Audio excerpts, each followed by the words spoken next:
sinners and saints. Dust off those horns and halos. It's time for Alan After Dark.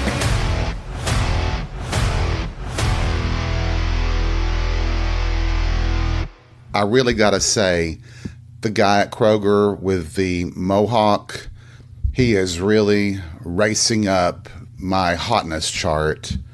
I got the pleasure of seeing him today, and he was wearing these amazing tight jeans that just perfectly accentuated his thick thighs and just great ass. And as you all know by now, my usual ritual when I spot a hot guy, I circled around that area at least 3 times, and I think it was 4. This time he did catch me staring at him when he suddenly turned unexpectedly and offered me a confused smile, and I just smiled and went on. I'm fairly certain that he's straight, but like most straight men, they all want to be looked at and lusted after, and so he appreciated my attention. I'll just say it like that. And I guess I'll say it again. I come off as someone who's, I come off as someone who's a stalker. And while that's never my intention, I guess it might appear that way. And my lustful looking at sexy men, I don't know that that's any different than what any straight guy does when they're looking at women. So I don't think of it that way until I start thinking about it. And like all of you know, I overthink everything.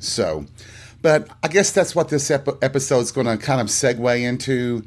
It is this concept of slut shaming and why I have called myself a slut in the true tradition of Blanche Devereaux of the Golden Girls. I do wear it as a badge of honor. While I'll tell my stories like I always do, I want to talk about why everyone who has been called a slut should use it as a badge of honor. But let me ask this. Are you a person who slut shames others? I'm just curious. In my personal belief, people that slut shame are really just jealous of those who are sluts because they want to be a slut themselves. But the term slut, someone who's cheap, easy, a trashy tramp or whatever, doesn't that mean that they just enjoy sex and the feeling that it provides? They like that connection, that physical connection with one other person, 2 other people, 3, 4, 5, 6, 12, whatever, or by themselves. I think when you start at an early age, especially if you discovered masturbation very early, that feeling you get from orgasm is something you want to repeat over and over and over again through experimentation and trying things. Getting that same release is fucking fun, okay? Pun intended there. There's also a sense of rebellion, especially in my case, when it came to sex and seeking out partners to have sex with. When you are restrained so much in your earlier life, up through like 18, 19, 20, 21 years old, if you've not really experimented with other people, only with yourself, and you've been in an environment, a family environment that restricts what you can do, where you can go, not in a violent way, but just in a domineering parental way. And what I mean by that is, like, for me, I had a curfew. I had to have permission to go anywhere. We didn't have hookup apps, and I truly felt like I was the only kid in my school that was gay. So there were very few outlets for me to connect with people, to potentially have sex, even though now I've discovered that several classmates were gay or were experimenting wildly with other boys in school, and I just missed out. When you have that, you're going to, when you really get out into the real world and discover all the adventures that you can have, someone like me dove in head first and wanted to hook up with as many guys as I could. And I have no regrets about that. I do have regrets about certain people, and those will be stories as we go along in this podcast. But for the most part, if he got off and I got off and we were still able to be polite to each other, fantastic, great. We can do it again if you want, or we'll just move on. And I think it's great to do that. I think the rebellious nature of it just added to the eroticism of the situation. And so labeling myself a slut was the middle finger to my upbringing in a lot of different ways. And, you know, I've had debates with myself about how far I wanted to take Alan After Dark. How deep do I want to delve into my own psyche, I guess, if I can use that phrase?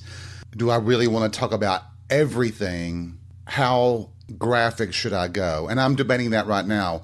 The next episode may be the most graphic episode I create for Alan After Dark. I haven't decided yet, but as we are closing in on my birthday, I might do an episode. Well, one of the things that I have experienced in my life as a gay man, that when it's your birthday, we celebrate usually a whole week. And if you go out to the clubs and stuff, you usually are encouraged and people support your wishes for that on that day. And usually that involves some sort of sexual fantasy. We'll see. I don't know if I'm going to do the episode that way. I would have to put an extra disclaimer at the beginning of it. But you know what, sinners and saints, you should be used to it by now. And if I do the episode, it would be the most graphic sexual episode that I do. And perhaps that will be a tradition. Maybe the birthday episode will be the one that is not just hinted at, but graphic descriptions of some of my favorite sexual encounters and perhaps just sexual fantasy. I don't know. I'm sure I'll get feedback on this in the coming weeks, either discouraging me or encouraging me to do it. So we'll see. I mean, granted, you've already heard some of my best stories, some of my most enjoyable stories already. I just didn't go into the absolute nitty gritty of the details. And so we'll see. We'll see. I don't know. And maybe that's what this episode's about. It's leading me up to having the courage to do that. And if nothing else, I could always pull the episode. Not that I wouldn't be surprised that it would be used against me, but everything's used against me. I had posted on social media just the other day, go ahead and believe the rumors you've heard about me. You want to believe them anyway. So what the hell, you know? Why not give them something more to talk about? If they're talking about me, they're giving someone else a break. But it's kind of hard to really talk about someone who is an open book. Now, Sophia of Golden Girls would say that I'm an open shirt, or perhaps open legs. I don't know. How would that go? Or open mouth. I don't know. Let's think about that for a minute. Balls are not a toy. Anyway, in looking at the slut-shaming phenomenon, which really is just hypocritical, because you can shame somebody for anything. I mean, for God's sakes, this is America. They're trying to shame people for what pronoun they use. They try to make that a big deal. And I was thinking about that the other day. These teachers in certain districts around here in Tennessee saying that they don't have to call a student by their preferred pronouns. They can call them whatever they want to. In my opinion, then, that student then can call that teacher a fat bitch or a skank hoe or whatever they want to call them. If that's how we're going to play this, then the student gets to call you whatever. And then we would hear that about the level of respect. Well, guess what, bitches? Respect goes both ways. So before you slut shame someone, unless you're teasing them or throwing shade, which, we've all done that, you might want to be careful because more than likely you're living in a glass house. And when you throw stones, you might get cut from the broken shards of glass that fall on your face. What the hell? I swear you'd think I was drinking right now, and I'm not. I'm very much coherent. In fact, full confession here, I'm actually doing laundry right now. So how butch and macho is that?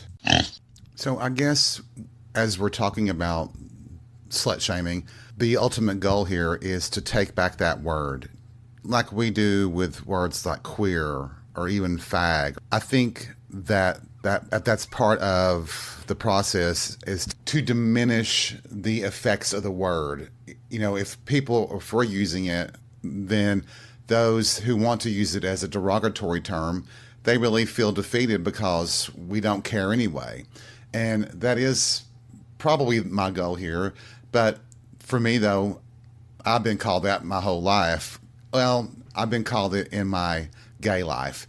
And what it reminds me of is that there are people that, it may not even be people that are trying to ride their high horse of morality.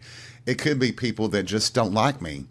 And they have decided that I deserve gossip and rumors and those things. And I'm sure that a lot of people who are deemed sluts feel the same way, that you're always fighting this battle against the rumors and stuff.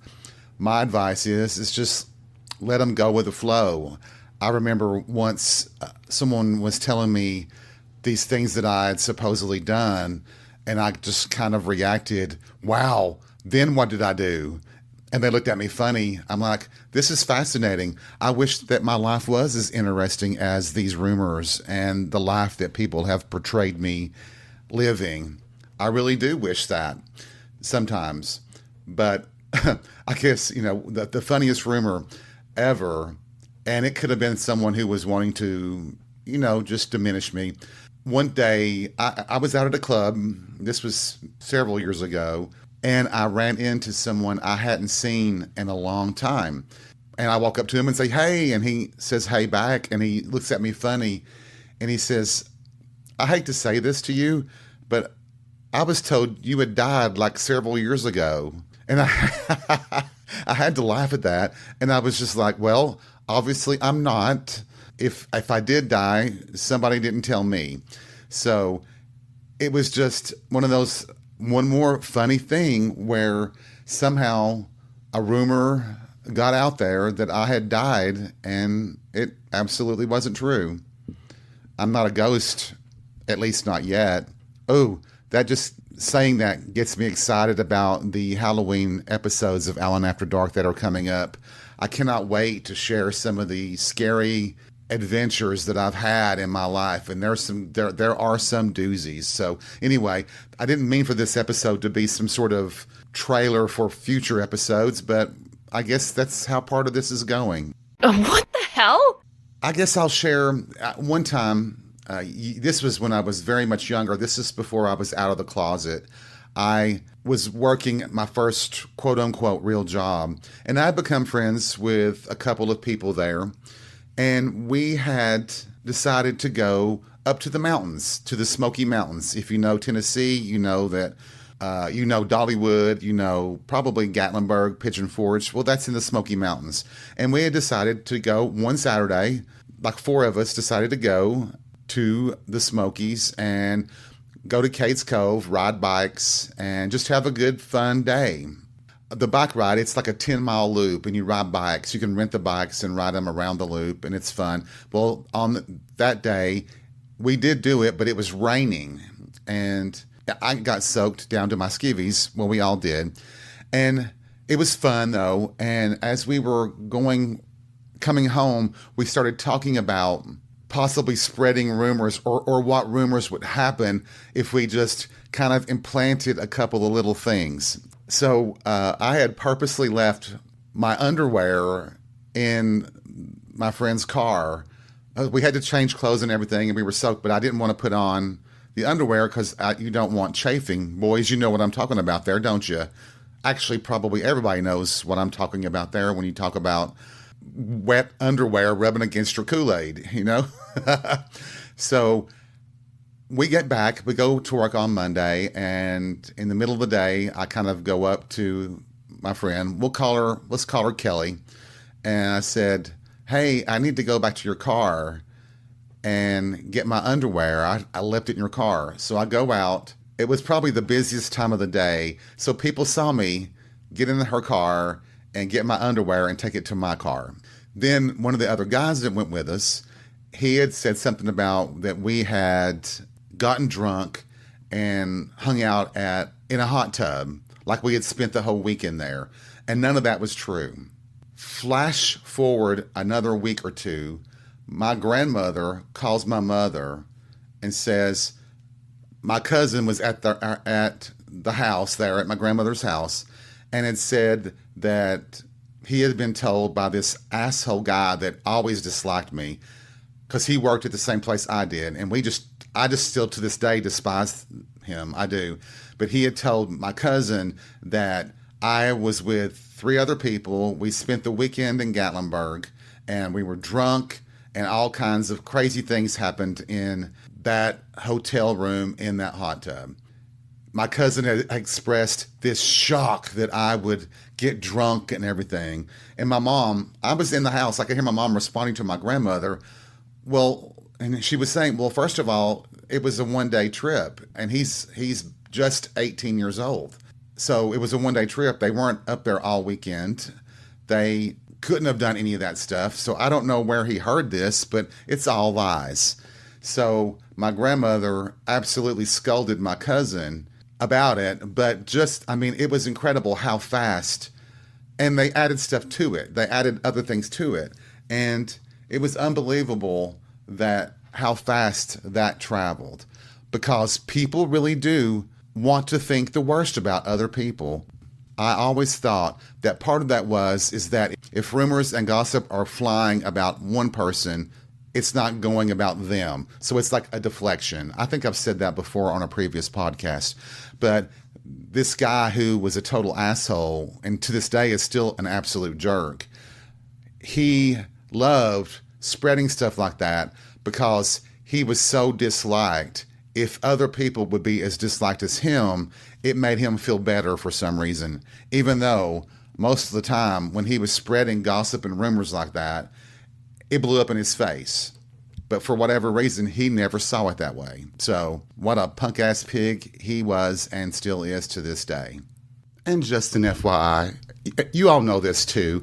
When you do defend yourself against the rumors, the gossip mongers and all that, you'll be painted as the villain for defending yourself. But you guys know that already. So just remember that. So sometimes it may be better just to own it and not give them any other avenues. Sometimes that's what they want. They are basically the original form of a troll. Maybe not giving them the satisfaction is the best thing you can do. What is that saying? Living well is the best revenge. When they figure out that they can't get to you, it makes them even more frustrated and eventually they just stop. So there are incentives to turning the other cheek. I would turn my ass cheek before my other cheek, but we'll roll with that. So when you get down to the nitty gritty of it all, I guess what I'm saying is that eventually people grow tired of the slut shaming, the gossiping, the rumor mongering about you, and they'll move on to some other target in most cases.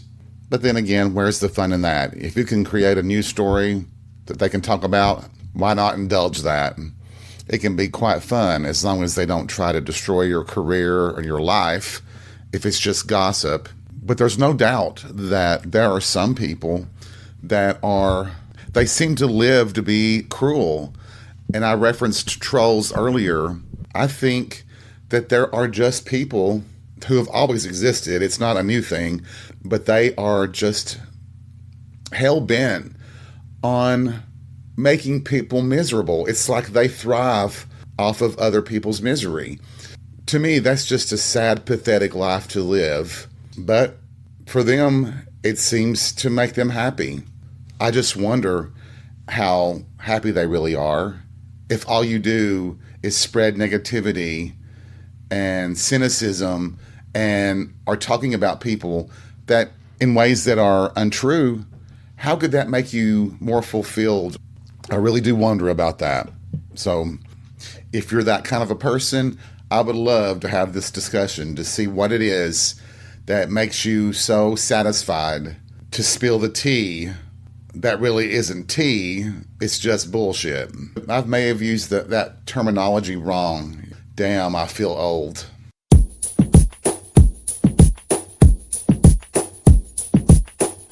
I wonder, did you all ever do that experiment in school? I think it was definitely a communications class when the teacher, you would be set up in a circle almost, and the teacher tells something to the first person who then whispers it to the next person all the way around to the last person, and the last person tells what the story is and how different the story becomes in just one room with just even 10 people telling supposedly the same story, how mixed up things get in just that brief of time. And I think when you look at an experiment like that and you witness it for yourself, you realize that most of the stuff that you hear probably isn't true. It really is a different version or a variation of the truth. So I suppose you just hope that what you're hearing is as close to the truth as possible. Now, that's only on certain circumstances. Obviously, if you've received bad news, someone has passed away, that is the truth, but maybe the circumstances around their passing would be mistaken or incorrect or misunderstood. And I think there's a lot of misunderstanding in the world. You know, I do remember just recently an incident when a person was fired from a job, a service job, and I was accused of being the one that caused it. It was my fault that I got this person fired. The reason is that I was doing something naughty and they didn't stop me from doing it. Well, that wasn't the truth, but people still believe it anyway. And so I was actually getting blamed. People were mad at me for what happened, even though I wasn't the one that did that. Yes, I did a bad thing, but it wasn't their fault, and that wasn't the reason they were fired. So if you're listening to this, and you were one of those who said it was my fault that person got fired, you were wrong in the sense that it was something I did specifically, sexually, that caused it. It did not. I had to bear the punishment of what I did separately, and I did. So yes, I knew the gossip mongers would get all over that one, but once again though, I was getting some pats on the backs that I had the gumption to do what I did. And guess what? If I decided to go into that story, you all would have done it too. I know who my listeners are. I know you're perverts just like me. And so even just telling that little snippet of the story, even though it's very vague, I hope you're doing high kicks and shaking your pom-poms in celebration. But let me add that I did reach out to this person when I was told by a third party that it was my fault. I did reach out to them, and I was very upset. And I asked them, was it my fault that happened to them? And if it was, I was very sorry. And they told me immediately that it was not my fault that they parted ways with that job. I was relieved to hear that, but also disappointed because I liked them very much and I didn't want them to leave with bad feelings toward me unless I could make amends. And I did the best I could. They were not angry with me and it was all fine. And we still talk now and it's great.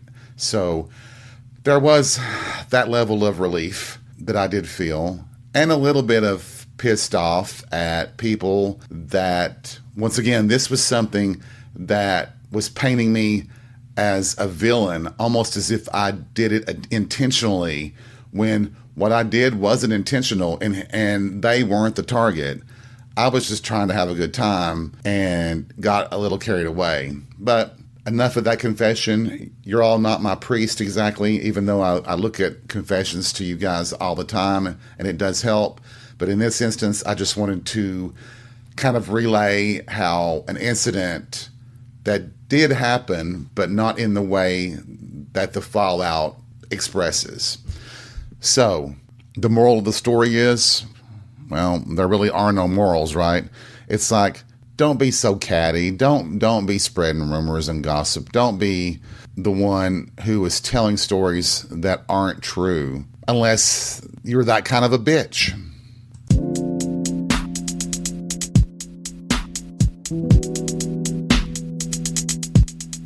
Thank you for joining me for this edition of Alan After Dark. I hope you've been entertained. I hope you've had some fun. I hope you're not the bitch that I was describing just now. And I hope you're enjoying your night with love, lust, and friends, or by yourself. Get you some lube and have fun. Take life by the balls and be real. We'll see you soon.